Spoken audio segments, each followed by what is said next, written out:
All right, so now we're going to chronograph some 40 Smith & Wesson out of the SIG 229. We've got Remington 180 grain, and then we also have Hornady Defense. We're going to do 2 rounds of each chrono test, both through the 229 and through our 40 Smith & Wesson carbine.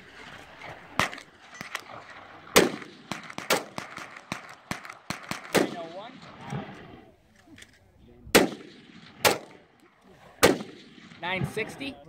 Now we're going to the defense.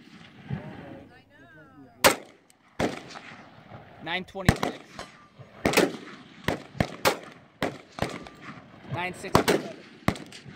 All right, now we're going to try 2 rounds of full metal jacket, 40 Smith & Wesson, and 2 rounds of defense out of the D3 carbine.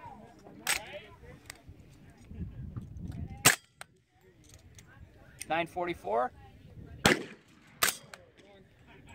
$953.